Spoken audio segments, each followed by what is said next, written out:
Welcome to Lawcater Editions. Can you please introduce yourself? Thank you, Julie. Thank you, Lawcater, for inviting us. I am Varnika. I am from India. I am a lawyer, and I've been into practice for the past 14 years now. And it's been 5.5 years in the working in the animal law field with Federation of Indian Animal Protection Organizations (FIAPO). With this, I also hold a online LLM in animal laws from Lewis and Clark, Okay. and I'm also a junior fellow with Global Research Network. Great. Julie? And I'm Julie Palais, and I'm from the US, and I met Varnika through our course in animal law through Lewis and Clark, and they started a program a year or so ago, which is just like the LLM training, but for non-lawyers. So I'm not a lawyer. I started my career as a scientist. I worked for over 26 years with the US government in the US Antarctic program. And when I retired from my job at the NSF, I decided I wanted to get into a second career in animal welfare. And I did a master's degree in a field called anthrozoology, which is human animal studies. And then a few years later, I started, and this December we both completed the animal law master's program. Can you please explain what animal law is? Yeah, sure. So we've been discussing this, and we feel that the best way to explain animal law is to think about the different disciplines in law. So everyone knows about criminal law, family law, tort law, business law, contract law. These are all different disciplines within the field of law. And in each of those areas, animal issues come in and overlap. So for instance, let's say you go to a pet store and you buy a puppy, and a week later the puppy gets sick and dies. That could be thought of under business law or even contract law, because when you make a purchase, you are signing a contract, you have a contract with the seller. You could imagine that you could sue the person who, you could bring some sort of charges against the person who sold you the puppy for selling you damaged goods. That you can't, animals are considered property. And if somebody sells you a piece of property that is defective, you go back to the store and you ask for a refund.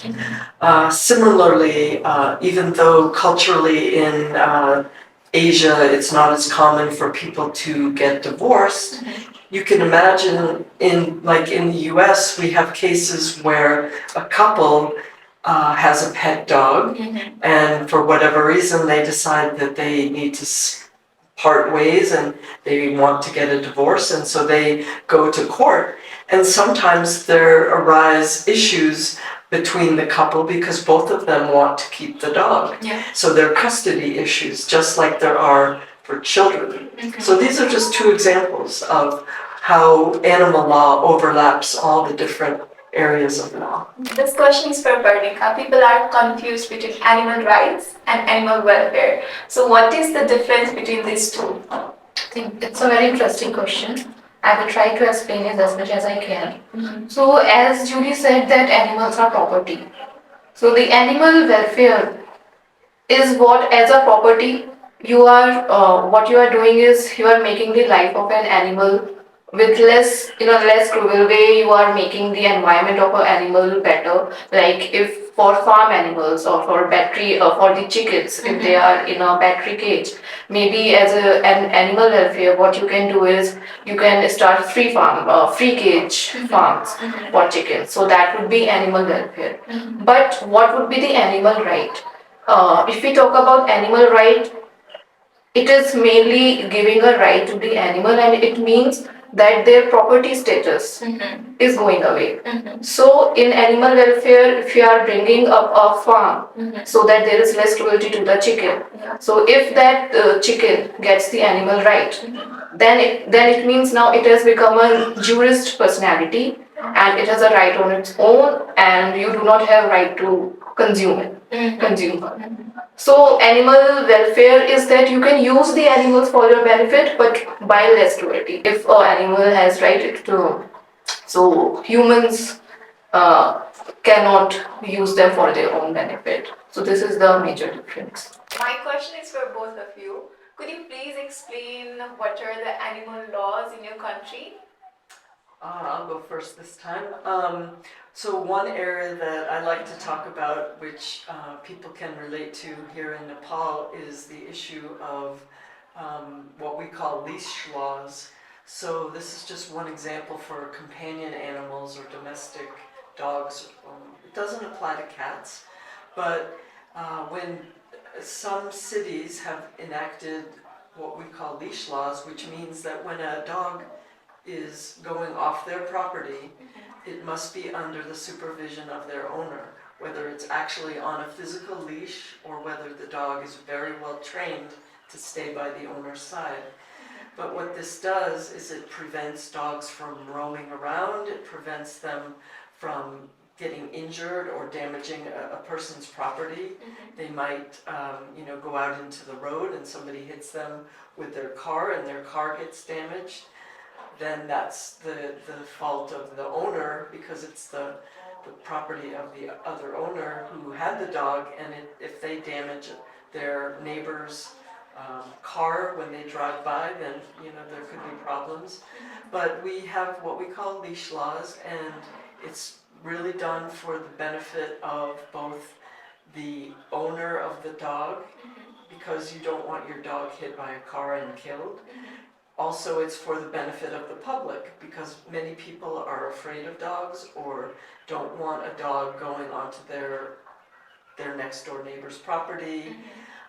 So there are many good reasons why, and then of course not everyone has their dogs spayed or neutered or sterilized is another term for that.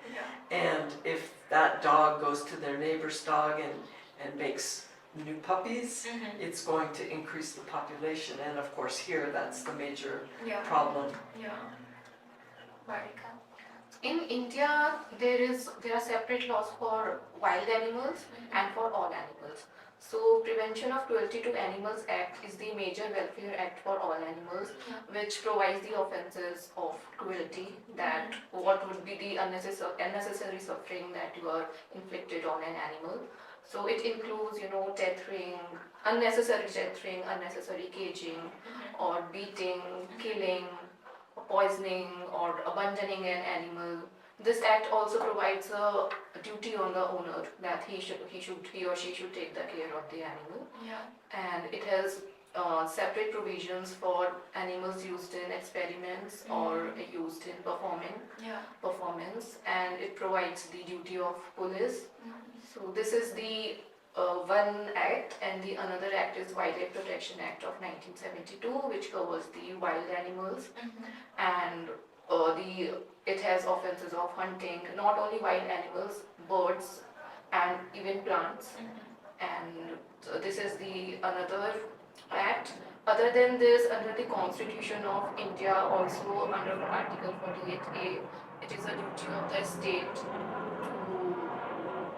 to take care of the wildlife of the country, and it is the duty of the citizen under Article 51AG to show compassion to the wildlife and environment and the living species or creatures of the country.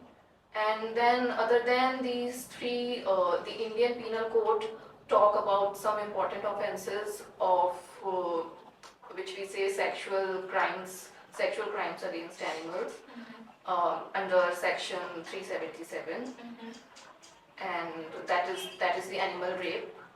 And other than this, there is one more section of mischief against animals.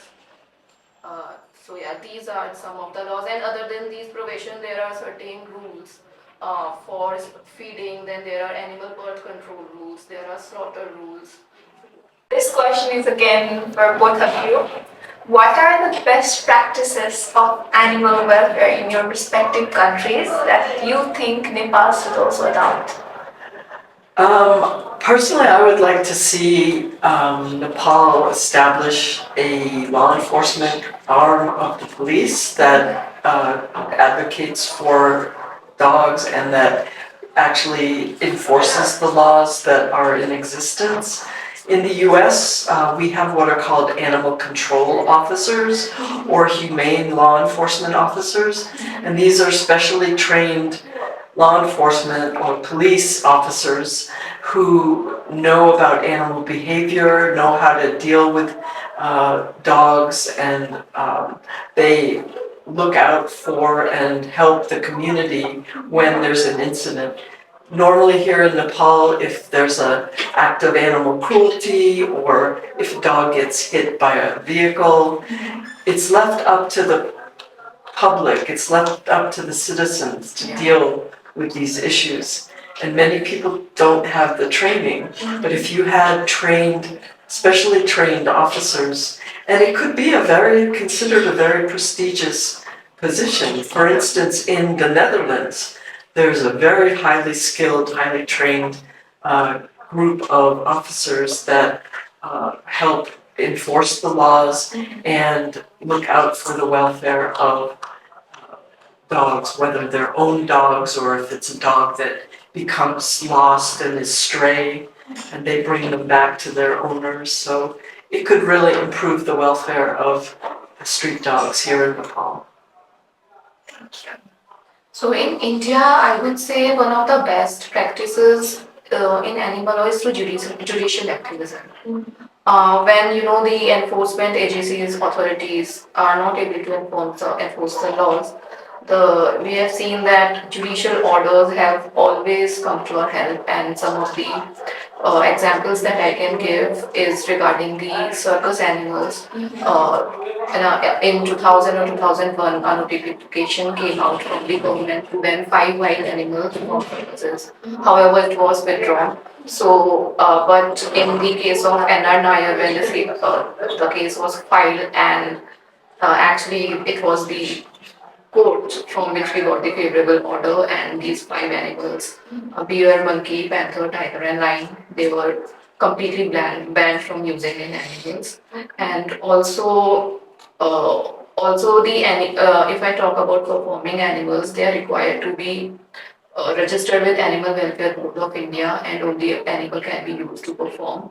However, it was not being enforced in the circuses. So FIAPO had filed a case regarding this, and we actually said that these animals should be totally banned in Delhi High Court. And it was through this case that several inspections and investigation were started by the judicial orders, and we got all the data, and we came to know that most of the animals were not registered with the circuses, and it helped us cancelling of licenses of circuses with respect to animals.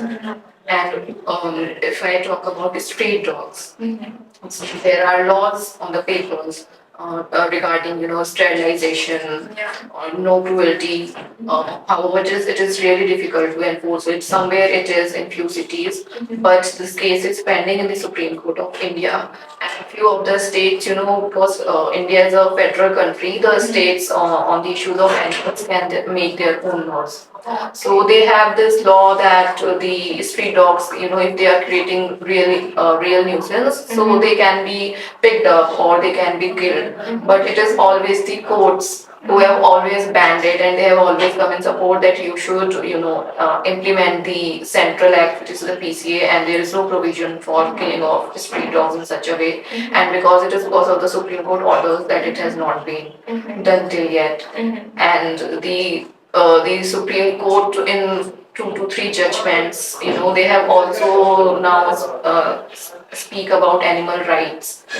They in AWBI versus Nagaraja 2014 judgment, which became a landmark judgment, it was said that animals have a right to live with dignity and they have inner dignity. So yeah, I think this is it is the judicial activism. It's really good. As a non-Indian, I'd like to say that I think one of the best practices you have is to have an animal welfare board. We don't even have an animal welfare board in the US, and it's a governmental organization that looks out for the welfare of animals. And I think that's Yes, wonderful. exactly. Actually, Animal Welfare Board of India, in its capacity, because India is a huge country with number of population. So whatever they can do, even organizations call them, they always try to send letters and help in any way they can. These are really great examples for Nepal to learn. Now that you have visited Nepal, what are your observations and suggestions? Well, two things I'd like to see. One is I'd like to see, especially in Kathmandu, I'd like to see the city implement a program of responsible pet ownership.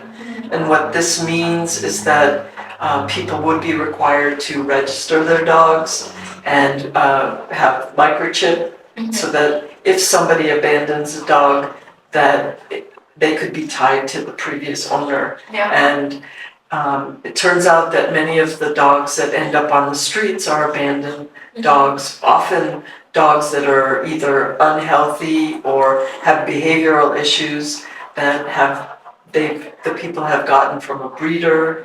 And secondly, I'd like to see the city of Kathmandu and even the country as a whole regulate the breeding of dogs. There need to be protocols in place so that just anyone can't breed a dog. They need to have some knowledge of dog breeding, protecting the welfare of puppies, and because there are lots of very unhealthy, poorly adjusted dogs that end up in families, and then the people can't handle them or they can't afford the medical care, and then the dogs end up abandoned on the street. So this could help, I think, not solve, but help address some of the issues that occur in the street dog situation. Varnika, you are animal rights lawyer as well. So in Nepal, there is no animal code. Most of the people who are lawyers also don't know about animal laws. So what are your suggestions? So I would say, one of our objective of coming to Nepal is to get a course on animal law, get started in law colleges in Nepal. And I think our visit has gone really successful and we are hopeful that it will be done. So I think it will be the first step towards it, because the younger generation, the lawyers you will be lawyers after a few years. So, when you will be aware of it, I think it will make a big difference. And you are the only ones who will get the laws implemented or get it drafted and pass it from the parliament. Yeah. So, yes, this is one. And other thing, if I would like to say what I have seen, because in the talk also I've got issues regarding street dogs in Nepal, and which is similar to India. So in India there is I think the number of street dogs would be more than in Nepal, but in few cities we have animal birth control rules, and if that can be adopted here also, then I think the issues of parking of street dogs or biting, these issues could be lesser. And there are few cities in India like Vadodara, Goa and Jaipur where it has been successful, not all over the India, but yes, somewhere it is. And as we are culturally same and even our laws are a bit same, so I would be, it would be really good if the animal birth control rules or any other guidelines, if can be adopted here, and they could help in solving the street dogs issue in Nepal. Thank you for sharing your knowledge with us. It will really help people in Nepal to learn about animal laws. Thank you for having us. Thank you for having us.